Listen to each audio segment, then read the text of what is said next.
What's good, y'all? What's the numbers TV? It's your boy Paul Rowe. Make sure you subscribe to the channel if you're not subscribed already, and like a video if you appreciate the content that Paul Rowe and What's the Numbers I am providing. Today we back with another profile piece. This one is on Frenchie BSM. In this video we're going to take a look at his early years coming up in Queens. Then we'll speak about his well-known family that has a rich history in the streets of New York. After that, we will highlight his music career that took him down south where he became part of a legendary rap crew before finally breaking down the situation that currently has Frenchie serving time in prison. Greg Hogan, better known as Frenchie, is from the South Jamaica section of Queens. His father, Big Frenchie, was a well-known gangster in the neighborhood who ended up being killed in 1988 when Frenchie was just 2 years old. Besides his father, Frenchie had some family on his mother's side who were well-known in their own right. His older cousins were Deb and Bimmy Anthony, who would become Queens legends over time, just like his father, Big Frenchie. But Deb and Bimmy would do it a little differently. Although Bimmy started out in the drug game, he eventually shifted over to the music industry after doing some jail time. His sister Deb would become a manager for up-and-coming artists that eventually grew into her starting Mosaic Entertainment, where she would have some of the hottest artists in the game at the time signed to her. Frenchie himself started rapping while he was around G-Unit during his rise to fame, but it took for him to go down south to a family reunion in Atlanta for the next phase of his music career to take off. Because while in Atlanta, Deb introduced him to Gucci Mane, who was on the rise at the time. Gucci took a liking to Frenchie and ended up signing him to So Icy Entertainment. The song Shirt Off from Gucci Mane's The Movie mixtape released in September 2008, which featured Frenchie, Woo the Kid, and OJ the Juice Man as the So Icy Boys. The song would be Frenchie's breakout track, becoming a local hit on Atlanta radio. Shortly after that, Frenchie ended up signing a management deal with Deborah Anthony's Mosaic Entertainment. From there, Frenchie released his debut solo mixtape titled French Connection in February of 2009. During this time, it is rumored that Frenchie introduced Deb Anthony of Mosaic Entertainment to Nicki Minaj and French Montana. Both would end up signing with Deb for her managerial services. Waka Flocka, who was Deb's son and Frenchie's cousin, will end up experiencing some success in the rap game with his hit song Oh Let's Do It, which was released around the end of 2010. Waka, running off his newfound fame, would start Brick Squad Monopoly with Frenchie as one of the original members. BSM would flood the streets with music the same way Gucci's So Icy Boys did. They were very popular down south as a unit until 2013 when Gucci and Waka had a falling out. The two would go at it on social media, traded disses back and forth, with Frenchie taking the side of his cousin Waka. In 2014, after releasing about 14 mixtapes with Brick Squad Monopoly and Deborah Anthony, Frenchie would part ways with them and venture out on his own under a new label named Protective Records that he helped found with a couple partners. In 2015, Frenchie would start working with some younger rappers in an attempt to find some artists for his new label. He released 2 mixtapes that year, one collaborative tape and one solo tape to keep his fans satisfied. In late 2017, Frenchie would get involved in a beef between Tekashi 6ix9ine and Trippie Redd. When 6ix9ine's camp was trying to put pressure on Trippie Redd and ban him from coming to New York, Frenchie and his team threw the protection blanket over him and brought Trippie to South Jamaica, Queens to shoot a response videos to 6ix9ine and his crew. But after a few incidents between 6ix9ine and Trippie, including one where blood was drawn, the beef just kind of died down and faded away over time. In early 2018, Frenchie would go on the Flip the Script podcast and speak about his upbringing and history in the rap game. He also spoke about his relationship with his family and where he currently stood with Gucci Mane.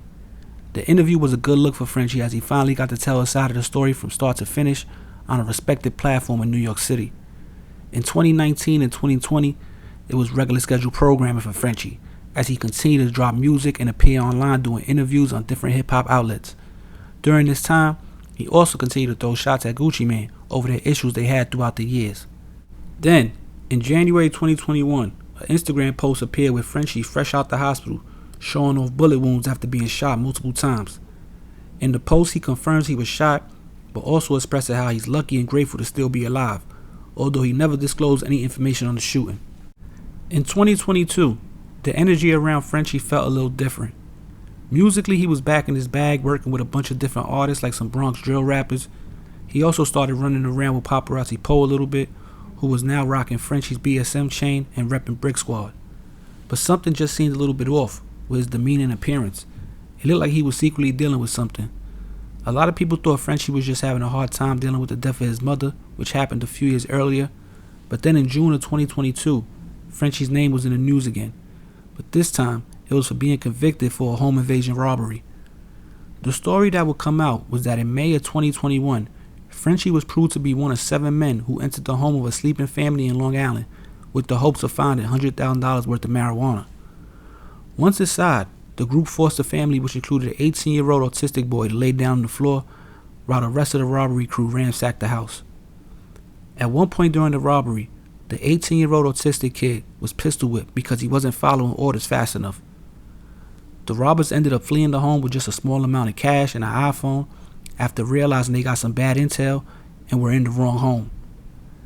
Next was sentencing for Frenchie, and in April of 2023, he was hit with 12 years in prison with 5 years supervised release. Frenchie lawyer said in court that his client would appeal the verdict, but as of right now, Frenchie is behind bars serving his time. But yo, it's What's the Numbers TV. This is a quick profile piece on Frenchie BSM, real name Greg Hogan, out of South Jamaica, Queens. You know, like, he made history during his time in the spotlight with BSM as far as, like, you know, being from the hood, being from the city, going down south, turning up, becoming part of a crew that ended up making a lot of noise down south in the rap game, trickled up here back to New York City. He was popular, you know what I'm saying? As far as did he get his just due monetarily, I don't know, but, you know, he spoke about, you know, getting 15, 20,000 a week back during, you know, the 1017, the So Icy Boys, the BSM era and all that. Now, how it transpired over the years, did it, you know, go upward? Was it a crash and burn situation? You know, that's on you to you know, decide. You know, he is doing 12 years right now, so it's up to you, you know what I'm saying? But he had a lot of good also, you know, maybe he fell on some bad times, I don't know. But he was the oldest in that whole situation. Like, out of all the people that got locked up, they was all in their 20s and their teens. Frenchie was 37 at 36, 35 at the time, was the oldest one involved in the situation, at least of the ones that's arrested, who they got on as being part of the robbery. So, you know, was he a following at that your age, following some young kids? Was he an older statesman in the crew? Was he should have been telling them something different? We don't know. You know, now his lawyer in court said something totally different. As far as, like, he thought he was going to the studio, he was the getaway driver, he ain't know they ran. But, you know, I don't know. That could be some lawyer talk. You know, we heard of so much lately going on. A lot of lawyer talk in all these cases. Sometimes it's not specifically the person who's saying this, but, you know, the lawyer might say something in a chance to defend, you know, in an attempt to defend them in the courtroom. So, like I said, his lawyer said he was just outside thinking he was going to the studio with some dudes ran in the crib, but one of the witnesses in the house says she seen him in the hallway during the robbery, even though he was never seen on ring footage as being in the house. So that's a little, you know, information that came out during the trial. Now, you know, he had a bunch of relatives that was in the music game, you know, Deborah, Bimmy. Now, before y'all go and say, oh, that's his uncle and his aunt, he said he looks at them like an uncle or his aunt, but they're just his older cousins. Waka's her son. That's how Waka is his cousin, you know. Waka Flocka, Woo the Kid. This is all people that in the music industry that he's related to and he got relationships with. Now, we know today's day and age, nobody likes giving handouts out. You got to get it on your own. So just him being related to these people doesn't mean nothing at the end of the day, especially nowadays. We know that it's more of a, like, get it how you live, each one for their own type. It's not really each person pulls somebody up all the time unless you got something to offer. So maybe as his star declined a little bit, or as he stopped being the man rapping, that's what happened. Now, also, I want to touch on this last thing. He did look a little stressed. In the last few years, like the last year, he looked a little tired. You know, maybe he was, like, you know, partying, trying to stay, you know, being that he knew he might have had a trial coming up and he might have had to go in. But he did look a little stressed. Now, was that because of the robbery, or that was the situation that transpired in court? Or was that, you know, some life things as far as, like, you know, how he lost his mom? He was, you know, his career was in a spot where he was trying to get back to where it was before. We don't know, but like I said, it's just a quick profile piece on Frenchie BSM, real name Greg Hogan. Hope y'all appreciate it. Like the video, subscribe to the channel, share the video, all that good stuff. Go subscribe to the Clips channel. Follow What's the Numbers TV on Instagram. Follow Batty Bills on Instagram. Go check the podcast out on all streaming platforms. We got some more episodes about to drop soon. And subscribe to the channel. We're about to hit 90,000 on our way to 100K support. And we appreciate everybody, man. It's What's the Numbers TV. It's your boy, Paul Rowe. I'm out of here. Peace.